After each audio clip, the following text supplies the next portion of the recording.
بسم الله الرحمن الرحيم الحمد لله رب العالمين وصلى الله وسلم وبارك على نبينا محمد وعلى آله وصحبه أجمعين أما بعد ہم لوگ منار السبیل فی شرح الدلیل اس کتاب میں ہم لوگ باب الاذان والاقامہ پڑھ رہے ہیں۔ کل ایک حلقہ ہم لوگوں نے اس میں پڑھ لیا تھا، آج حلقہ نمبر 49 ہم لوگ پڑھنے جا رہے ہیں۔ یہاں سے ہم لوگوں کو پڑھنا ہے باب الاذان والاقامہ تقریباً 1-2 پیراگراف کے بعد وَأَن يَكُونَ مِن وَاحِدٍ۔ جی شیخ پڑھیں۔ بسم الله الرحمن الرحيم. وأن يكون من واحد فلا يصح أن يبني على أذان غيره ولا على إقامته لأنه عبادة بدنية فلم يبين فعله على فعل غيره كالصلاة.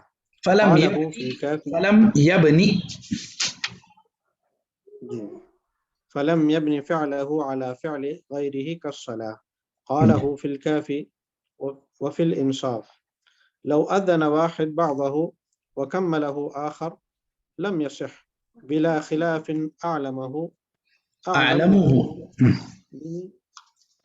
أعلمه بنية منه لحديث إنما الأعمال بالنيات. وشرط كونه مسلما فلا يعتد بأذان كافر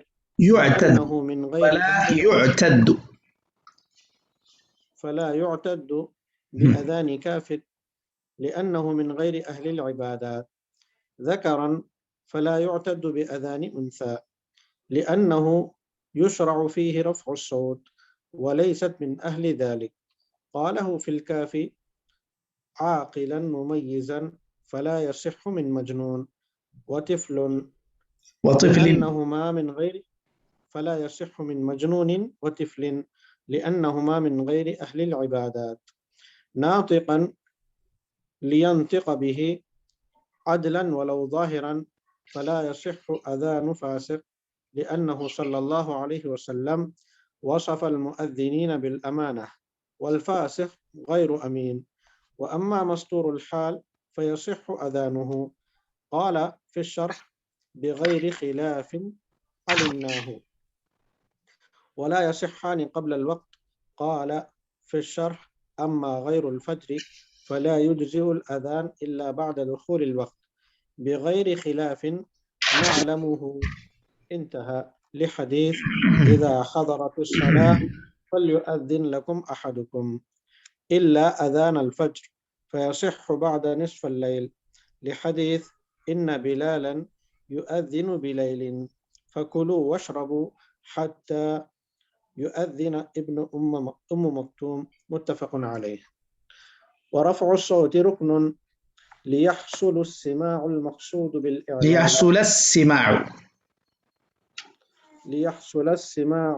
المقصود بالإعلام ما لم يؤذن لحاضر فبقدر ما يسمعه وإن رفع صوته فهو أفضل. وسن كونه صيتا أي رفيع الصوت بقوله صلى الله عليه وسلم لعبد الله بن زيد ألقه على بلال فإنه أندى صوتا منك ولأنه أبلغ في الإعلام.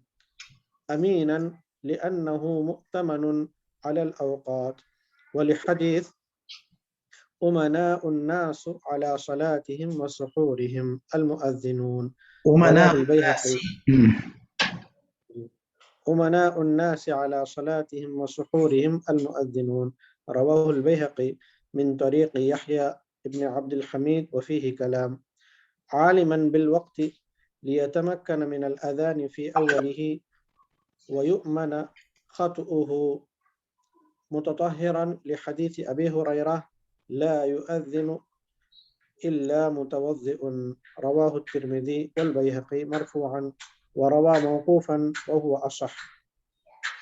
جی شيخ کافی ہے۔ چلیے بسم اللہ الرحمن الرحیم الحمد للہ رب العالمین وصلی اللہ وسلم وبارک علی نبینا محمد وعلی آلہ وصحبہ اجمعین اما بعد۔ ہم لوگ باب الاذان والاقامہ پڑھ رہے ہیں منار السبیل فی شرح الدلیل میں۔ اب ہم لوگوں نے کل ایک مسئلہ پڑھ لیا تھا، جو آخری مسئلہ پڑھا تھا کہ دونوں اذان اور اقامت دونوں مرتب ہونا چاہیے، جیسے قرآن و سنت میں، جیسے سنت میں منقول ہے، یعنی اللہ اکبر، اس کے بعد پھر اشہد ان لا الہ الا اللہ، پھر اشہد ان محمد رسول اللہ، آگے پیچھے تقدیم و تاخیر نہیں ہوگی، اور توالی یعنی تسلسل کے ساتھ وہ برابر اذان اور اقامت ادا کی جائے گی۔ آج جو مسئلہ ہم لوگوں کو پڑھنا ہے وہ یہ ہے کہ وَأَن يَكُونَ مِن وَاحِدٍ، یہاں سے ہم لوگوں کو پڑھنا ہے اذان اور اقامت یہ دونوں کے دونوں ایک ہی انسان سے ہوں، تو لا یصحانی جو اس سے پہلے جملہ ہے اس پر یہ عطف ہے، ولا یصحانی الا مرتبین متوالیین عرفا وان یکونا من واحد، تو لا یصحانی الا ان یکونا من واحد، اذان اور اقامت دونوں ایک ہی آدمی دے۔ کیسے؟ وہ ایک ہی آدمی کا مطلب یہ نہیں ہے یہاں پر کہ ایک آدمی اذان دیا تو کوئی دوسرا آدمی اقامت دیا تو ایسے صحیح نہیں ہوگی، یہ مطلب نہیں ہے اس کا۔ اس کا مطلب یہ ہے کہ آپ آدھی اذان دیے، دوسرا آدمی آدھی اذان دے، ایسا صحیح نہیں ہوگا۔ بات واضح ہو رہی ہے مشائخ؟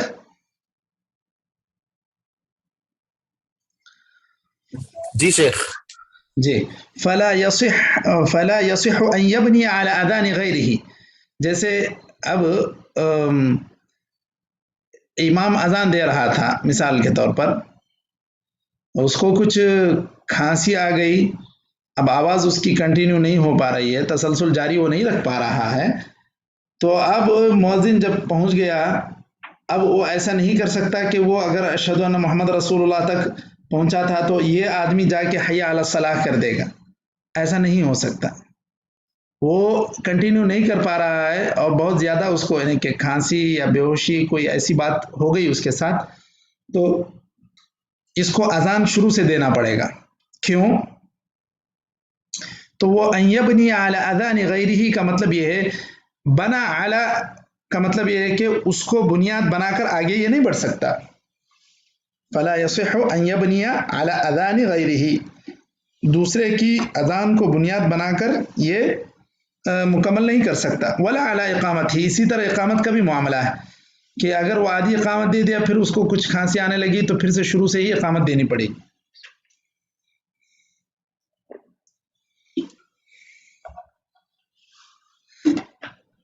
کیوں؟ اس کی وجہ یہ ہے لأنہ عبادت بدنیہ، اس لیے کہ ایک انسان کی یہ بدنی عبادت ہے۔ فلم یبنی فعلہ علی فعل غیرہ کالصلاۃ، نماز کی طرح، جس طرح نماز میں اگر کوئی امام اس کا وضو منقطع ہو جائے، اس کا وضو ٹوٹ جائے، 2 رکعت وہ پڑھایا تھا، تیسری رکعت کے لیے اٹھنے جا رہا تھا، وضو ٹوٹ گیا، تو کسی دوسرے آدمی کو کھڑائے گا تو وہ کیا کرے گا مشائخ؟ کیا تیسری رکعت چوتھی رکعت مکمل کرے گا یا پھر پہلی رکعت سے پڑھائے گا؟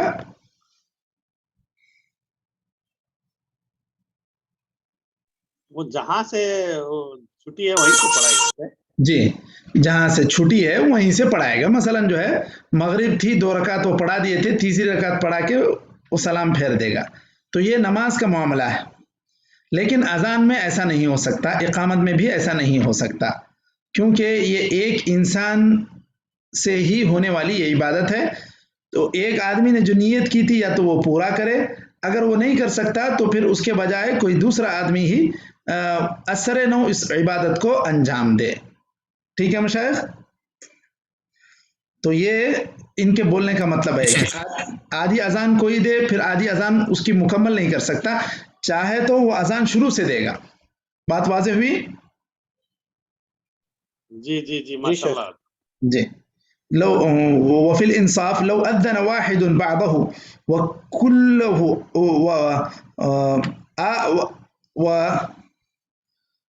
وكله آخر لم يصح بلا خلاف اعلمه، اگر اس کو آدھی لو اذن واحد بعضه وكله آخر لم يصح، یعنی اس کو دوسرا آدمی وکلہ آخر، یا آپ اس کو بول دیں کہ وہ کملہ آخر، دوسرا آدمی اس کو مکمل کرے، یہ درست نہیں ہے۔ تو بعضہ کے بعد کلہ کا یہ عطف ہے، اور لو اذن واحد بعضہ وکلہ آخر لم یصح، یعنی ایک آدمی تھوڑی اذان دوسرا آدمی اس کو پورا کرے یہ درست نہیں ہوگا، ایک ہی آدمی دینا پڑے گا۔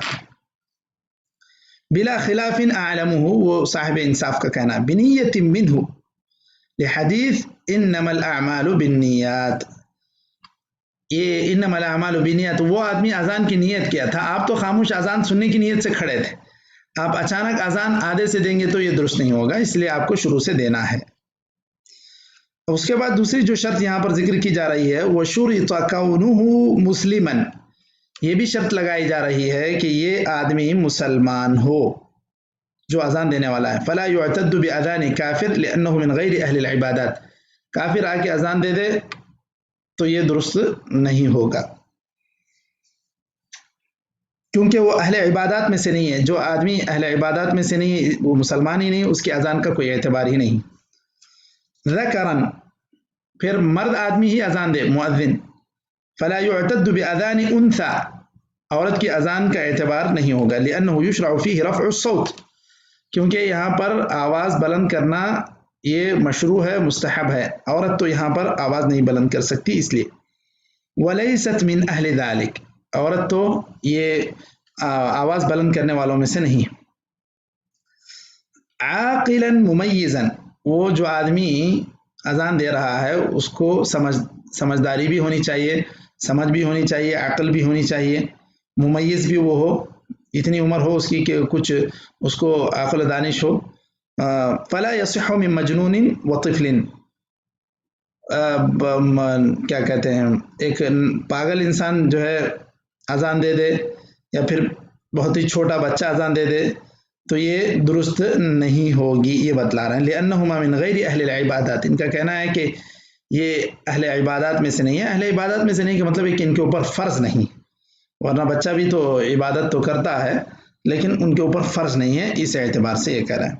ناطقا لینطق به، ایک گونگے کو ٹھہرا دیں، گرچہ کہ اس کو اذان کے کلمات معلوم ہیں لیکن اس کو ادائیگی اس سے صحیح طور پہ ہو نہیں سکتی، یا ہکلانے والا جو انسان ہے تتلانے والا ہے وہ انسان صحیح طور سے اذان کے کلمات ادا نہیں کر سکتا، تو ایسے انسان کو اذان کے لیے مکلف نہیں کیا جانا چاہیے۔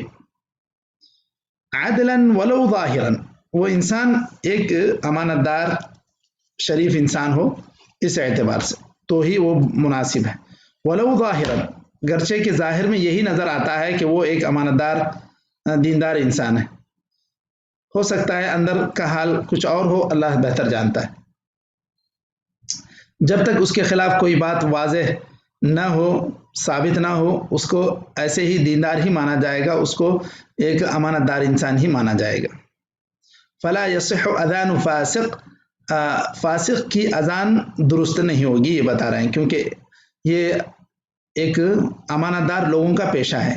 کیسے آپ صلی اللہ علیہ وسلم نے کہا، وہ آپ صلی اللہ علیہ وسلم نے مؤذنین کو امانت دار بتلایا، وصف المؤذنین بالامانہ، آپ صلی اللہ علیہ وسلم نے کہا الامام ضامن والمؤذن مؤتمن، اللہم ارشد الائمہ واغفر للمؤذنین، یہ حدیث جو ہے ارواء الغلیل میں بھی ہے، حدیث صحیح ہے، اور اللہ کے رسول صلی اللہ علیہ وسلم نے بتلایا کہ امام ضامن ہے لوگوں کے نمازوں کا، اور مؤذن مؤتمن ہے، یعنی اس سے متعلق ہیں، اس کی امانت، گویا کہ اس کے ذمے یہ امانت ہے کہ وہ لوگوں کو صحیح وقت پر اذان کی اطلاع دے، نماز کی اطلاع دے، اور اسی طرح روزہ جب شروع کرتے ہیں لوگ روزہ ترک کرتے ہیں، بے وقت اگر اذان دے گا تو گویا کہ وہ ایک امانت دار انسان نہیں۔ تو اس طرح ایک فاسق اگر رہے گا تو پھر وہ ان ساری چیزوں کا لحاظ نہیں کرے گا۔ آپ صلی اللہ علیہ وسلم نے اس کو مؤتمن بتلایا، تو اس کو ایسا انسان ہونا چاہیے جس کو ہم ایک امانت دار سمجھتے ہیں۔ والفاسق غیر امین، فاسق جس جو گناہ کرنے والا حد طاعت سے آگے بڑھنے والا ہے تو وہ انسان امانت دار نہیں ہو سکتا۔ واما مستور الحال فیصح اذانہ، ایک ایسا انسان جس کے تعلق سے کچھ پتہ ہی نہیں ہے، واضح نہیں ہے اب اس کا کیا ہے بیک گراؤنڈ یا یہ خود کیسا انسان ہے، سارے مسلمان سارے انسان بہتر ہی ہیں جب تک کہ ان کے تعلق سے کوئی خاص بات کھل کر سامنے نہ آئے، محکمے کے ذریعے سے ہو یا کسی اور معتبر ذریعے سے کیوں نہ ہو. تو جب تک مستور الحال ہے، کوئی بات اس کے سامنے نہیں آئی، تو وہ انسان اس کی بھی اذان درست ہے. قال فی الشرح بغیر خلاف علمنا.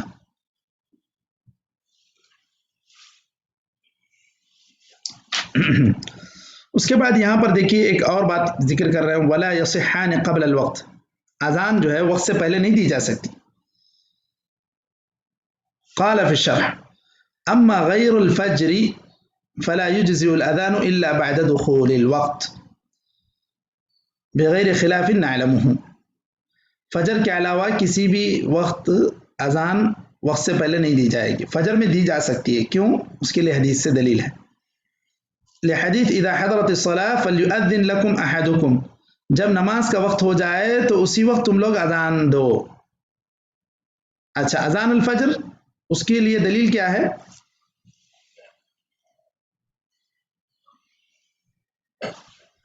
اذان الفجر کے لیے دلیل ہے، آپ صلی اللہ علیہ وسلم نے کہا تھا ان بلالا یؤذن بلیل فکلوا واشربوا.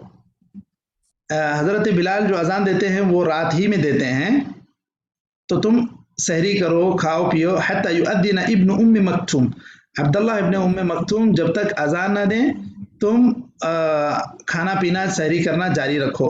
جب ابن ام مکتوم اذان دیں تو یوں سمجھو کہ یہ فجر صادق کی اذان ہے، یہاں سے فجر کی نماز کا وقت شروع ہو گیا، یہاں سے کھانا پینا بند کرنا ہے. تو اذان الفجر یعنی جو فجر میں اذان دی جاتی تھی اس میں وقت سے پہلے دی جاتی تھی تاکہ سحری کے لیے لوگ بیدار ہو جائیں. آج بھی بعض جگہوں پہ 2 اذانیں فجر میں دی جاتی ہیں. پہلی اذان اس بات کی علامت ہے کہ آپ سحری کھانا چاہتے ہیں تو کھا لیں، اب فجر کے اذان کا وقت قریب ہونے جا رہا ہے. اب جب دوسری اذان ہو جائے گی تو وہ پوری طرح رک جانے کے لیے ہے کہ آپ کھانا پینا ہی بند کر دیں. اس کے بعد ورفع الصوت رکن، یہ اذان میں آواز بلند کرنا یہ اس کا رکن ہے. کوئی آدمی ہلکا خود کو سنائی دے ایسی اذان دے دے تو وہ بے فائدہ ہے گویا کہ.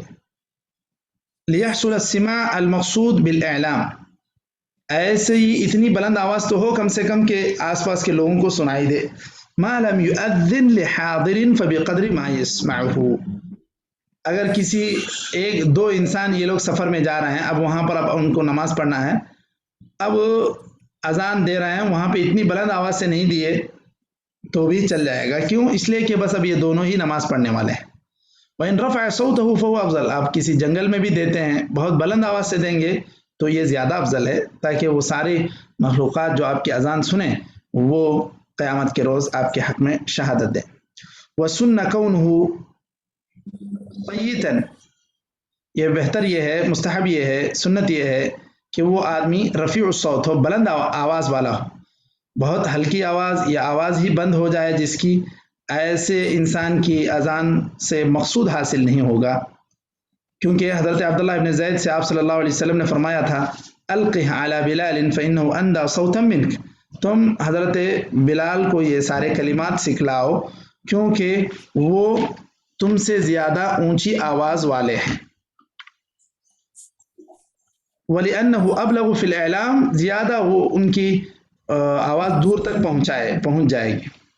اب اس کے بعد سُنَّ كَوْنُهُ صَيِّتًا أَمِينًا، یہ ساری چیزیں سنت مستحب بتلائی جا رہی. امیناً امانت دار بھی ہونا چاہیے، لأنه مؤتمن على الأوقات، سارے اوقات پر اس کو جو ہے ایک امانت داری اس کی ہم جو ہے سمجھتے ہیں اس کو امانت دار، اس میں کسی قسم کی وہ کوتاہی نہیں کرے گا. والحدیث امناء الناس على صلاتهم وسحورهم المؤذنون، یہ حدیث حسن ہے کہ لوگوں کے نمازوں اور سحری کے تعلق سے مؤذن جو ہوتا ہے وہ لوگوں میں ایک امین ہوتا ہے. اس کے بعد ایک بات بتلائی گئی عالماً بالوقت، اس کو نماز کیا کہتے ہیں، وقت کی بھی جانکاری ہونی چاہیے، وقت اس کو پہچاننے کا اس کے پاس ملکہ ہو. یہ کوئی اتنا ضروری یہ معاملہ نہیں ہے. اگر ایسا انسان ہے جو نابینا ہے تو کیا وہ اذان دے سکتا ہے یا نہیں دے سکتا ہے؟